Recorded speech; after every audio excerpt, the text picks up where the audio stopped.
Hi guys. Okay, so we went to church today, Thane and I, and then we came home, had a little lunch, but now it's time to kind of get dinner ready. Just a regular day. We like regular stuffing, and I maintain people don't eat it enough. They kind of eat it on Christmas and Thanksgiving and whatnot, but we really like stuffing. So I'll take boneless pork chops, or in this case today, let me show you Thane. We have 2 chicken breasts, okay, and they have the skin on, but that's what makes your good gravy. So we're gonna stuff those, or just use stuffing. So I'm gonna show you how to do that, okay? So, oh, see this? Back in the day, all the girls had long hair, and my sisters, I mean, and if we dare brushed our hair in the kitchen, my mother would take that brush and whack us. So I always remember to pull my hair back. Okay, we're gonna use onions and celery. I already chopped some celery up, okay? You wanna make it diced, what's called diced, for something that's gonna cook kind of fast. If it's inside a turkey or a big chicken, a whole chicken, you wanna make it a little larger than that because it's cooking time. I used this celery because I had company the other day and we had celery sticks, so why not? We use that. So I'm going to chop up the onion. Again, as a reminder, this is the root and this is the blossom. I tend to cut mine like this. I cut off that, cut it in 2, okay? And these are a little bit older onions, so I'm just going to go ahead and take, I don't know. Thane is my cameraman today. Hi, Thane. I cut his hair too before we did this, right, babe? So I'm gonna just take off the first layer just to expedite things too. Because these are really thin skins, they're hard to get off. And then this is the way I cut an onion. Thane, if you wanna show a little closer, I go in like this. It doesn't have to be perfect. That's the idea with everyday cooking. It doesn't have to be perfect. This isn't a dang cooking show. I cut it like this, and maybe one more time. Oh, here. Did you notice I have a cloth under here? Because this counter is kind of slippery, if you will. So if you damp a cloth, it tends to be a little more steady for you cutting. And then I'm holding my chef knife correctly, and I'm using this as a guide. You can use your finger, your knuckles. I tend to just do this. Okay, and then I'm gonna cut it. These are gonna kind of be minced pretty good, okay?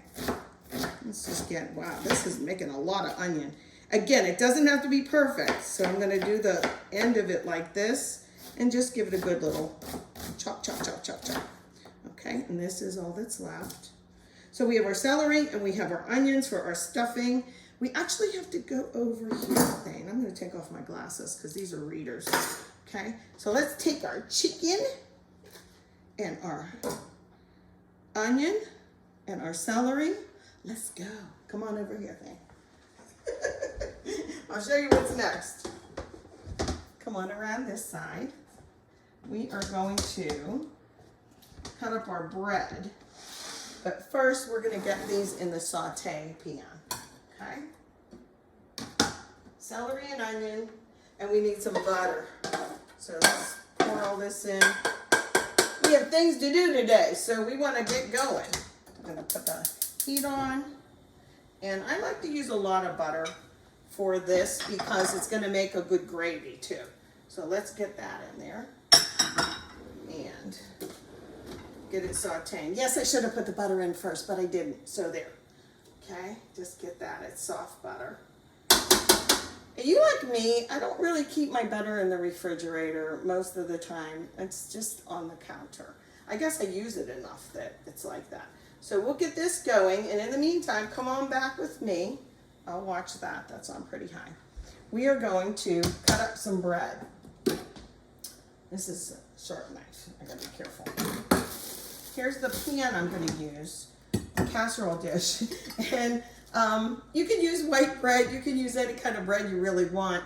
But these were frozen. I had them kind of left over. Let's see, there's a couple little Hawaiian buns, or just regular buns left. And then these buns are kind of going stale. So I'm just gonna chop them up, and that's what we're gonna use. Okay, now you can do whatever sizes you want. These are soft. My mother used to keep a big, like a bowl with lots of bread and get it stale overnight. And I know you can buy those bags in the supermarket. This works for me, you know, because you don't always have time to put things out in the night and get them stale.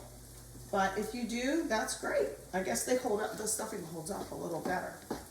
Okay, so how much do I need? I don't know. How much bread do I have? I don't know. And we're just gonna get this going. To me, I'm gonna do these first because these are the first to go stale. Whoops. So, one more of these, just to give you an idea. Your mom, your dad, whomever used to cook in your house may have made this a little different. Some people use broth, some people put nuts in and all kind of stuff. But this is just a basic stuffing recipe. Now after we get this veg sauteed, we're gonna add these in and toss them around, and then we can stuff our chicken. Okay? All right, why don't we pause here and we'll be right back. Okay, we're back. Thanks, my cameraman. We sauteed the celery and onion in some butter. You don't have to use butter, but I like it.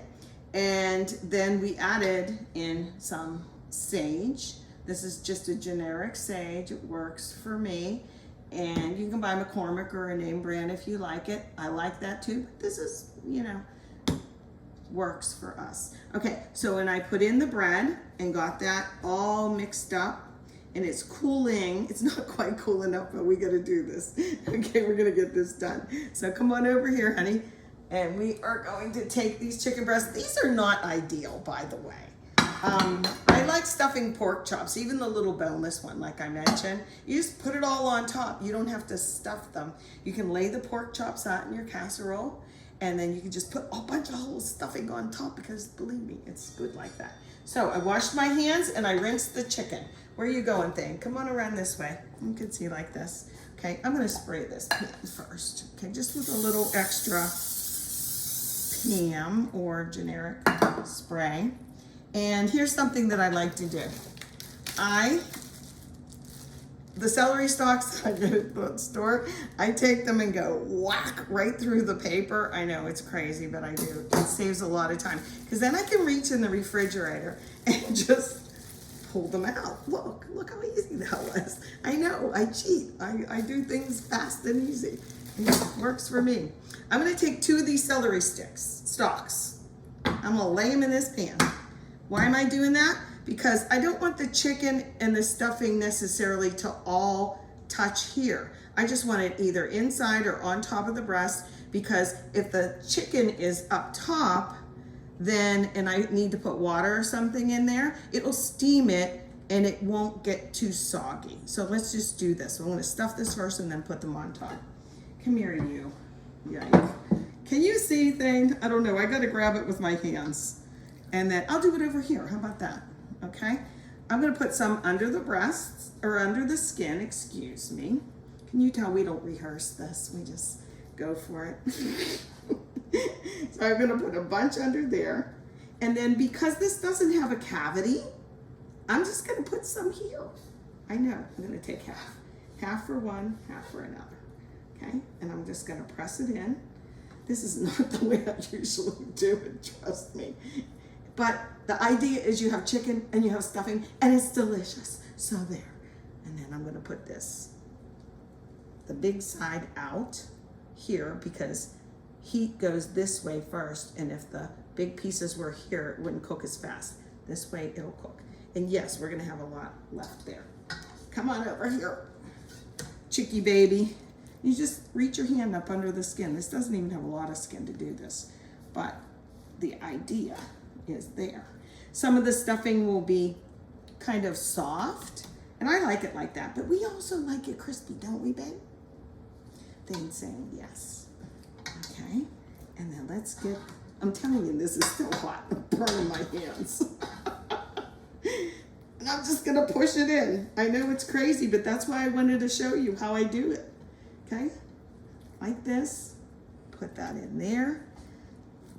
Okay, we're not wasting anything. Cholerics don't waste food. I'm gonna put these in the middle like this, okay? Now, if you want crispy skin, you should dry the skin and then put a little olive oil or something on top so that when it gets hot in the oven, it'll work for you. But we're not gonna do that. I don't care. Let me do this real quick. We're almost finished. I have my oven at about 375, getting ready, okay? And I am gonna put a little bit of water in the bottom so it cooks, steaming it. And see, the celery has it up high, the chicken up high, okay? Really, that's it. I'm gonna cover it with foil, not so it's touching, like tented, it's called tented foil. And when that gets hot, I'm gonna put that sucker in there. Your chicken or any poultry should, oh good, I do have.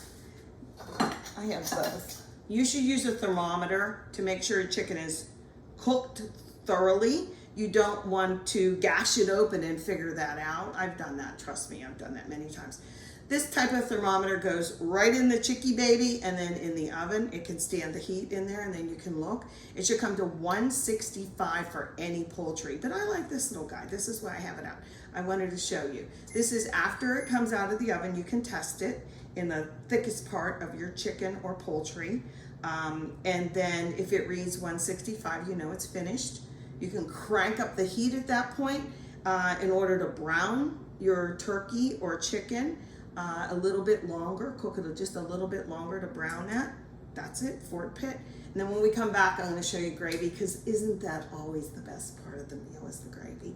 And when I did an informal survey with my friends, most people said, when I asked the question, what do you really want to learn or you don't think you're confident in making in the kitchen? And a lot of them said gravy.